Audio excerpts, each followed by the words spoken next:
মিনা, এক গ্লাস জল দিয়ে যাস তো।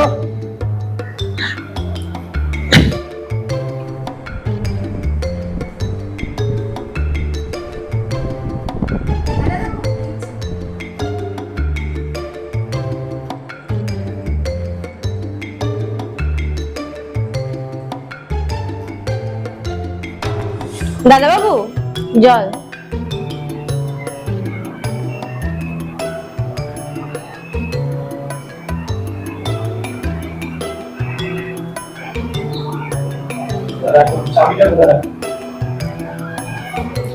দাদা বাবু, বলছি আপনার সাথে একটু কথা ছিল। দাদা বাবু, আমার একটা উপকার করবেন? আমি আজকে ব্যাংকে গেছিলাম, ব্যাংক তো সব বন্ধ। আমার ভাইকে ৬,০০০ টাকা পাঠানো দরকার, আপনার ফোন থেকে একটু পাঠিয়ে দেবেন? আমি আপনাকে এখনই টাকা দিয়ে দেবো। এক কাজ কর, তোর ভাইয়ের অ্যাকাউন্ট নাম্বারটা আমাকে দিয়ে দে, আর টাকাটা আমাকে দিয়ে দে, আমি তোর ভাইকে পরে পাঠিয়ে দেবো। হ্যাঁ, ঠিক আছে। ঠিক আছে। বলছি, আপনি কি টাকাটা পাঠাননি? আমার ভাই বলছিল যে ও এখনো টাকাটা পায়নি। কি? হ্যাঁ, ও বলছিল টাকাটা পায়নি। তুই কি বললি? টাকা তুমি অনেকক্ষণ আগেই পাঠিয়ে দিয়েছি তোর ভাইকে। দেখ, তোর ভাই মিথ্যা কথা বলছে। ওই টাকা দিয়ে তো নেশা মানটান করেছে। এই যে তোর আমাকে গরিব মানুষ, আমি কোনো হেল্প করি না। আমার ফালতু এই কোনো হেল্প করে না।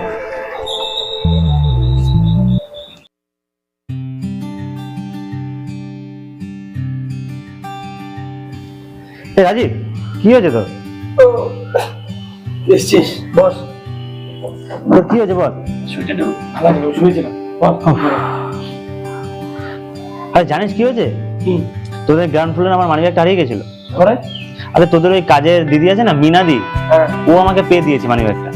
তাই একটা কাজ কর, মানিব্যাগটা ভালো করে একবার চেক করে নে, টাকা পয়সাগুলো ঠিকঠাক আছে কিনা। মানে কাজের লোকদের কিন্তু কোনো বিশ্বাস নেই, একবার দেখে নে ভালো করে। না না, আমি দেখে নিয়েছি। আমার মানিব্যাগে 10,000 টাকা ছিল, পুরো টাকাটাই আছে। অ্যাকচুয়ালি কি বলতো, মিনাদি লোকের বাড়িতে কাজ করে খুব কষ্ট করে ভাইকে পড়াশোনা করাচ্ছে, কিন্তু কোনো কারণে এই মাসে ভাইকে টাকাটা পাঠাতে পারে না। খুব দুঃখ করছিল আমার কাছে। তো আমি কিছু টাকা সারলাম, টাকাটা নিল না। আসলে কি বলতো ভাই, মিনাদি গরিব হতে পারে, কিন্তু আত্মমর্যাদা বোধটা অনেক বেশি।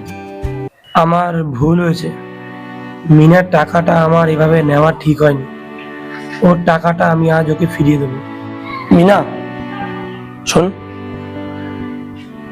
আমি না সেই তোকে একটা মিথ্যা কথা বলেছিলাম। আমি তোর ভাইকে না টাকাটা পাঠাইনি রে। আমি জানতাম না যে তুই এত কষ্ট করে তোর ভাইকে পড়াশোনা করাচ্ছিস। এটা আমার ভুল হয়ে গেছে। আমি তোর টাকাটা এখনই ফিরিয়ে দিচ্ছি, পারলে আমাকে ক্ষমা করে দিস। একটু দাঁড়া। দাদাবাবু, কোনো গরিবের সাথে আর কখনো এরকমটা করবেন না, কারণ এই সঞ্চয়টুকুই গরিবের শেষ সম্বল।